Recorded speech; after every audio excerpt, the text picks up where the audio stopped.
Vidéo débriefing de Cannes, c'est parti.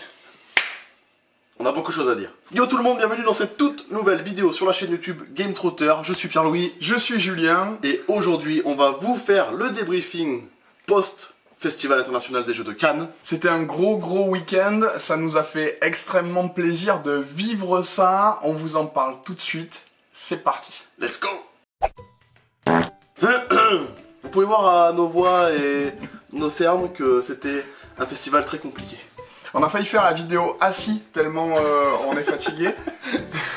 On tient le coup. On va déjà vous donner quelques petits chiffres sur le festival de Cannes de cette année parce que ce sont des chiffres assez incroyables. C'est un grand événement malgré le fait qu'il y ait des jauges. Ça reçoit sur 3 jours 80 000 personnes. Ouais. C'est quand même énormément d'entrées. C'est assez fou. C'est un festival majeur et pour le coup, pour nous, ça fait aussi un rebond par rapport à Vichy 6 mois plus tôt. On est aussi content d'avoir cet écart-là qui se maintient du coup d'année en année. C'est vraiment l'écart parfait. Et le festival a accueilli plus de 5000 professionnels avec 300 stands d'éditeurs différents. Oui, malgré le fait qu'il n'y ait pas eu Asmodée, il y avait quand même du monde en fait. Le festival a quand même brillé sans aucun problème. Ouais, non, c'était ça qui était bien. Finalement, ça a pu laisser aussi la place à des plus petits éditeurs. Ça nous a permis d'aller peut-être plus profondément dans certains milieux du jeu et d'autres éditeurs qu'on ne connaissait pas forcément très bien. Carrément. Et le festival a été couvert par plus de 400 journalistes et créateurs de contenu. C'est vous dire si il a son importance. Plus de 300 auteurs et illustrateurs étaient présents durant les 3 jours. Ça aussi, ça montre que finalement, ce ne sont pas que des chiffres, ce sont des gens qui ont des communautés. Et là, on est prêt aussi à nous les suivre, justement, ces auteurs et ces illustrateurs. Carrément, parce que au-delà des jeux, le festival des jeux de Cannes, c'est aussi un espace de rencontre avec tous les copains du monde ludique. Et c'était extrêmement cool. Et ça, forcément, ça a son importance. Lorsqu'on regarde finalement ce qu'on a fait durant le week-end, on a énormément parlé à des gens plutôt que jouer à des jeux. C'est aussi se dire que finalement le monde du jeu c'est surtout des gens. Quand vous voyez un jeu dans un magasin, c'est parce qu'il y a un auteur derrière. Et on a rencontré ces gens-là, on a rencontré les éditeurs, on a pu rencontrer les illustrateurs. Et c'est aussi un plaisir de le vivre d'une autre manière finalement, plutôt que de se dire que c'est juste une couverture et quelques mécaniques. Carrément, c'était complètement fou. Vous l'avez vu à travers les chiffres qu'on vient de vous donner, c'était vraiment incroyable. Est-ce qu'on passerait pas à un truc extrêmement important? L'As d'or, en fait, on était aussi là pour ça. C'est une consécration d'avoir l'As d'or aujourd'hui et justement, on a assisté à la cérémonie. La cérémonie un petit peu particulière, puisque forcément, Etugames n'était pas présent, mais avait fait du contenu vidéo qui a été diffusé pendant la cérémonie.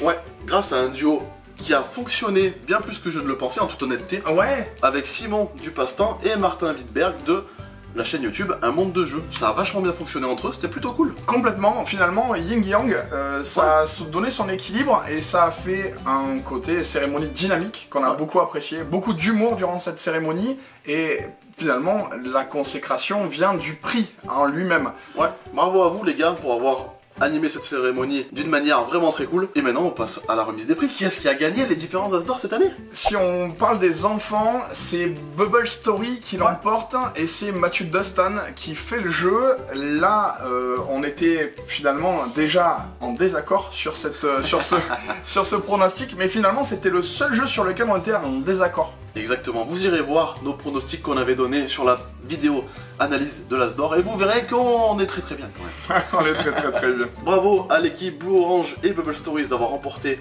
l'As d'or enfant parce que c'est carrément mérité. Ensuite on a eu le droit à la catégorie expert. Expert, du coup ils prennent vraiment la grande fourchette, les enfants d'un côté, les experts de l'autre, pour nous laisser un petit peu languir sur le fait qu'on allait nous annoncer l'As d'or. Et là, sans surprise, avec surprise, on avait des bons espoirs pour 2 jeux et c'est Dune Imperium qui l'emporte de Paul Denen. Carrément mérité. C'est carrément mérité. Le jeu de l'année, forcément. C'est vraiment ça. Mécaniquement, on avait eu énormément de plaisir à le jouer. Là, dans notre siège, on a eu qu'une seule envie, c'était de sauter en l'air, justement de se dire que ça le méritait et qu'il va rester sur la durée. Si vous ne le connaissez pas, allez voir notre vidéo YouTube, vous allez apprendre plein de choses.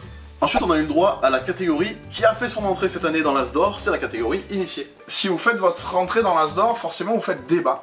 C'est aussi ça qu'il fallait mettre en avant, c'est que c'est une catégorie qui a fait beaucoup parler d'elle, du fait qu'il n'y ait pas eu de Roll and Ride par exemple, de nommé, et finalement on parlera pour les initiés de Living Forest. Living Forest, c'est un jeu de Ask Christiansen et on découvre une mécanique un petit peu particulière qui avait été déjà utilisée pour Mystic Vale, mais là, cette fois-ci, ça va jusqu'au bout. Vraiment amélioré, c'est un jeu de stop ou encore dans un monde un petit peu féerique avec des créatures dans lequel vous allez avoir 3 moyens de gagner en éteignant des feux, en ayant des arbres différents ou encore avec des fleurs de lotus. Le deck building est majeur et c'est là que ça va vraiment prendre justement tout son intérêt. On n'a pas fait de vidéo là-dessus d'ailleurs. Non, ça mériterait mériterait quoi. Ça mériterait même post-As d'Or. C'est vrai, ça, ouais, c'est ça. Ludonote, si vous devez. Je rigole. La catégorie maîtresse, ensuite. Forcément, Pierre-Louis vous le disait très bien, l'ambassadeur du monde du jeu cette année, c'est Seven Wonders Architect. Ouais, de monsieur Antoine Boza, je m'en souviens. Il a remporté l'As d'Or cette année avec Seven Wonders Architect et c'était carrément mérité malgré que ça fasse débat puisque c'est un jeu Seven Wonders. Oui, et en fait, on s'en fout. Ouais, on a plaisir à y jouer, on a plaisir à le découvrir de manière efficace et simple.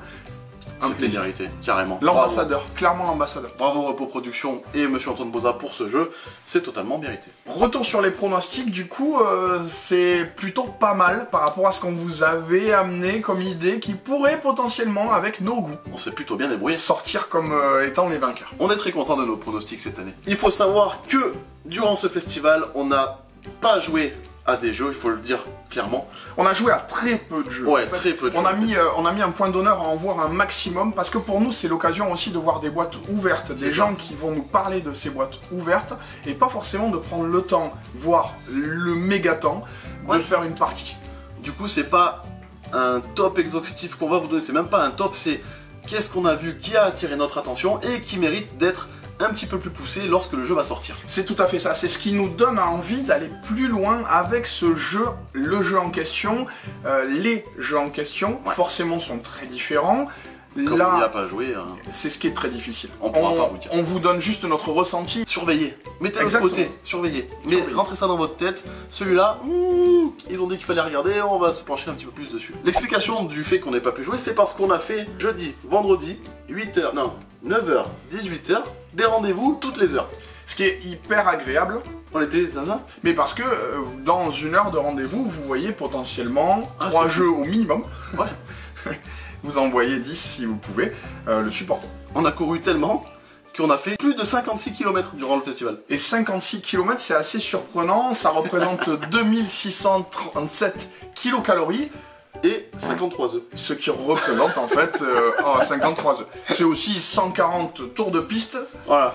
en marchant. Donc comme vous le voyez, on n'a pas chômé. Hein. Côté pro du coup et côté presse, ça nous a permis aussi d'avoir des visions sur les jeux qui sont un petit peu plus précises, forcément. Et de ce constat, on a donc des jeux qui ont attiré notre attention, dont on va vous parler maintenant. Du coup, comme on vous l'a dit, ce n'est pas un top, c'est juste des jeux sur lesquels il va falloir se pencher un petit peu plus lors de la sortie. Moi j'en ai 3, tu en as 2. Oui, j'ai pas eu vraiment de coup de cœur. Oui, important à dire ça déjà. Et je pense que on pourrait commencer par ça. Ouais. On s'est pas mal questionné et c'est vraiment ce qu'on cherche en fait quand on va regarder les jeux. À chaque fois, on a un petit espoir et on se dit, est-ce que c'est notre futur coup de cœur? Exactement. Et cette année, eh ben il n'y en a pas eu. Il n'y en a pas eu de réel, Non. mais vous en parlera d'un en fin de vidéo quand même qui a vraiment retenu notre attention. Mais au-delà de ça, on a quand même eu des jeux très intéressants qui nous ont plu et dont on va vous parler. Je vais commencer par la Cathédrale Rouge.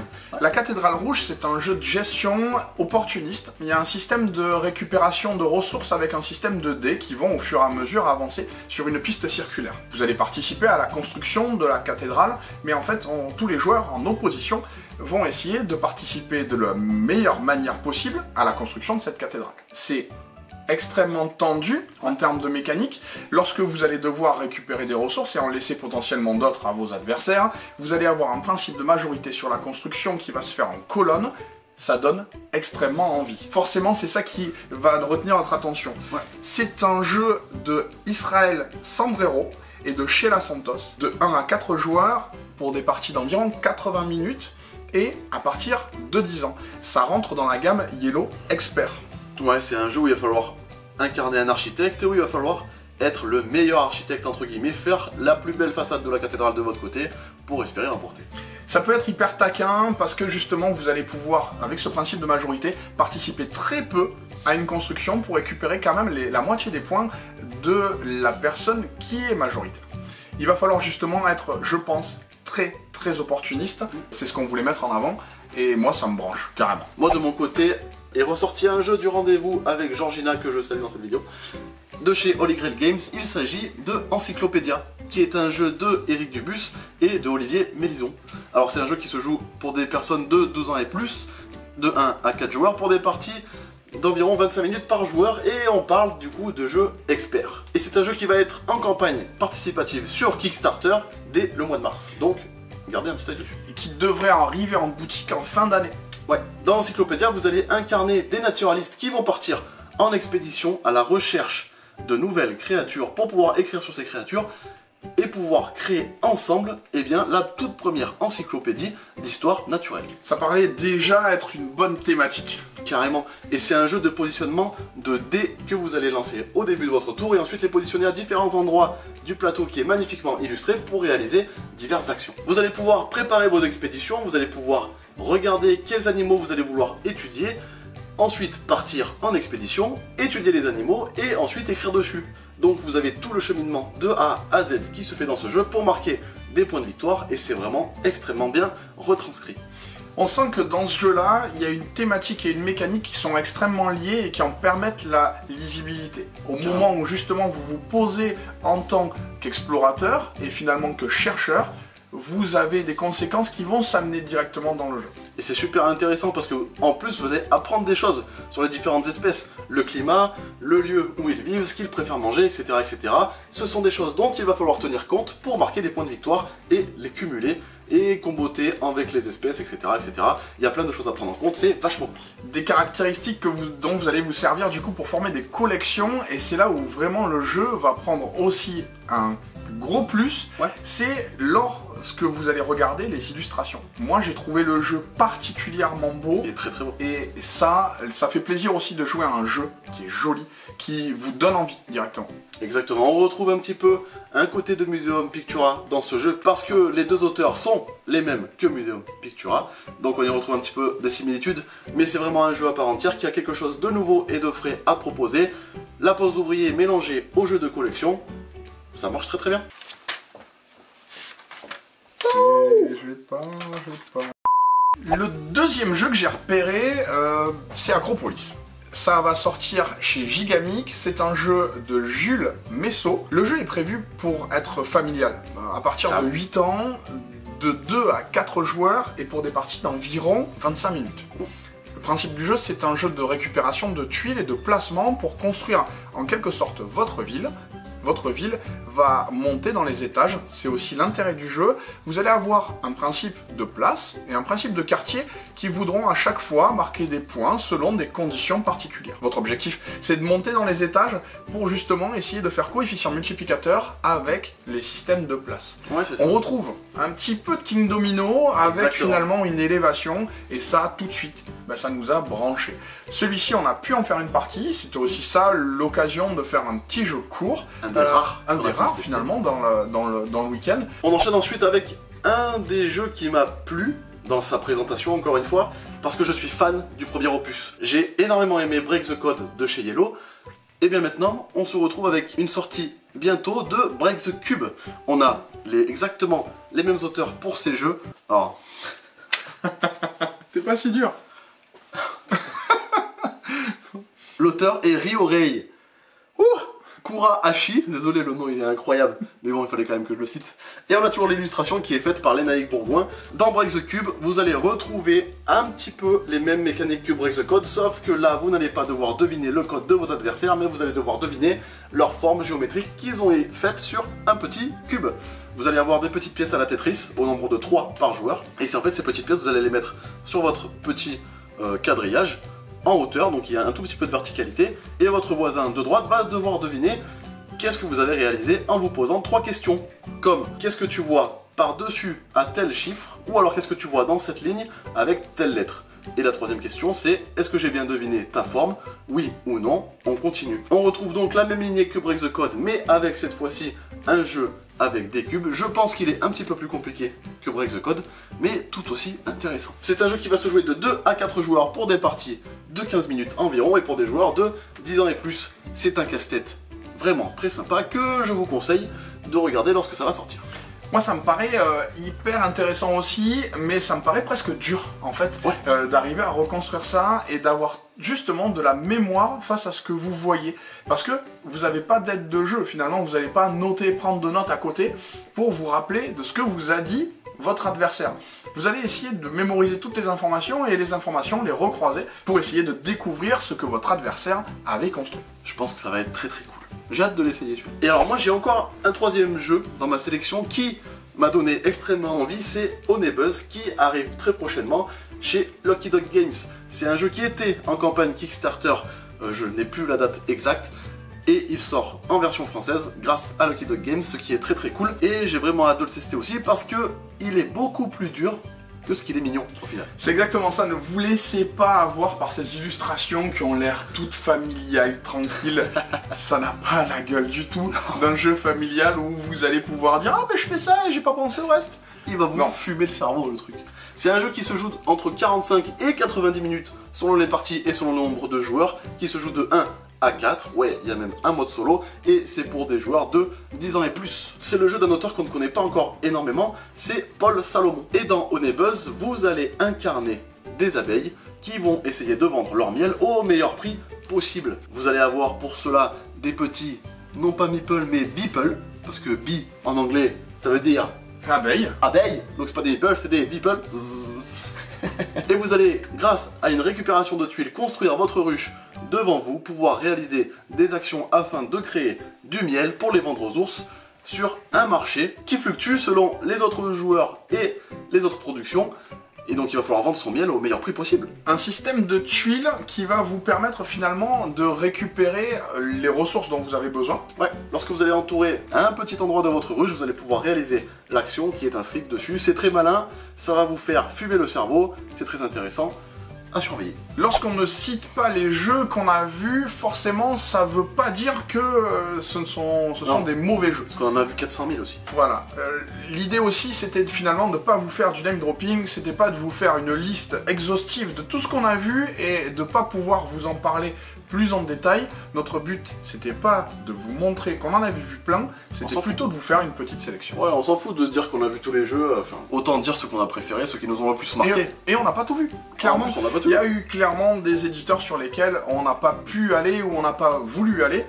Ça dépend des goûts. C'est aussi pour nous l'occasion de tester des jeux sur le off. Alors parfois, justement, on voit des jeux qui nous intéressent. Et ce jeu-là, c'est Anaïs qui nous a conseillé d'aller le jouer. C'est Yumba la Gang. Yumba la Gang. Yumbu la Gang.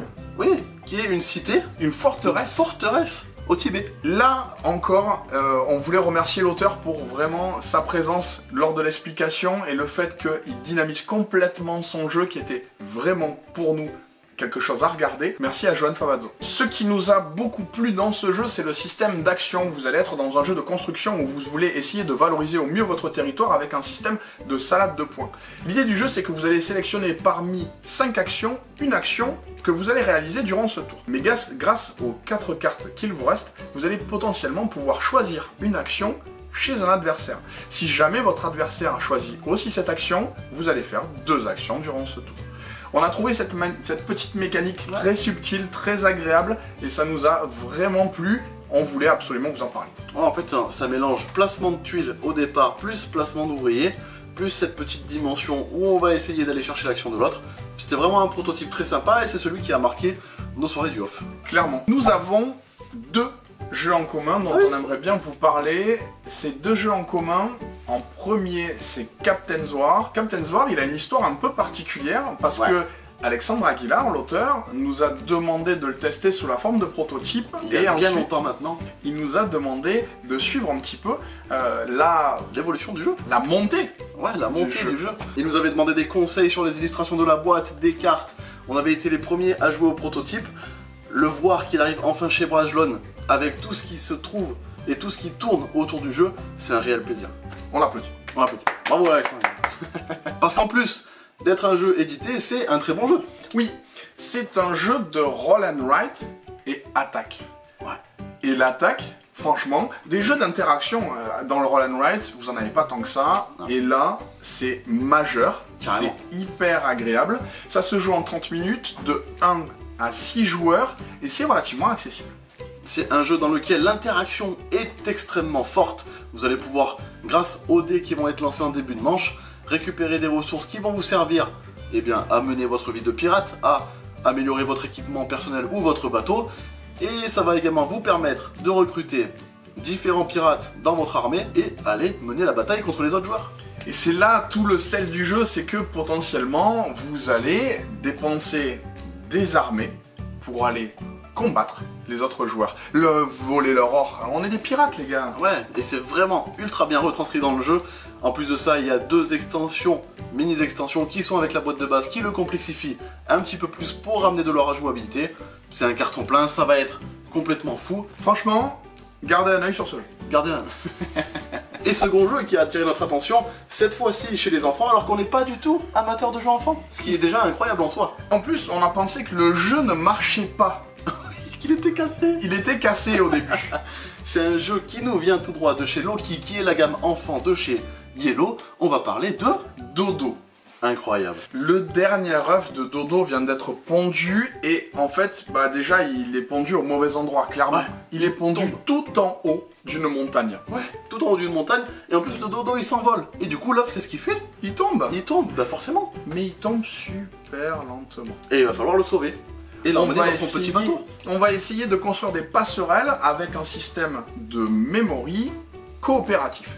On va essayer de sélectionner justement les bons jetons. À chaque fois, on lance le dé, on retourne les jetons pour savoir si c'est le bon. Grâce aux jetons, on paye les passerelles et les passerelles, on les rajoute. Je parle vite parce que c'est du temps réel. La tension est complètement folle parce que pendant ce temps, la balle est en train de tomber. Et il faut absolument pas qu'elle se casse. C'est un œuf de Dodo, les gars. Et la balle est donc le timer du jeu. Il y a eu une recherche et un développement incroyable dans ce jeu puisqu'elle est faite en silicone lesté avec un gel inerte à l'intérieur. Ouais, mais Ils sont complètement zinzin. la folie. On pensait au tout départ, au moment où on a levé le Dodo, que Ça marche pas. la balle, il fallait la pousser. Elle tombe tellement lentement. Et ben franchement, je crois que le coup de cœur du festival, il est là les gars. 6 ans et plus, de 2 à 4 joueurs et des parties d'environ 10 minutes. Il faut dire qu'il tombe lentement. C'est un jeu de Frank Bebenroth et de Mark Tumner. C'est un jeu qui était édité chez Cosmos et cette fois-ci il revient chez Yellow. Celui-là, si vous avez des enfants ou même pas, parce qu'il est tellement intergénérationnel en fait, tout le monde a envie d'y jouer, gardez un œil dessus. Vous avez eu notre tour d'horizon de ce Festival international des jeux de Cannes 2022. On vous a dit tout ce qu'on voulait vous dire. On est sur une fin de vidéo. On espère que cette vidéo vous aura plu parce que c'est un format un peu atypique. Ouais, vous allez pas avoir de grandes images du jeu, vous avez vu que des images ou des petites vidéos par-ci par-là. Mais voilà, c'était un festival incroyable, on a déjà hâte d'être à l'année prochaine. On espère que les jeux que vous aurez vus dans cette vidéo vous auront autant titillé que ce qu'ils nous ont titillé nous afin de vous y intéresser. On se dit à très bientôt. Jouez bien. Jouez malin. Ciao.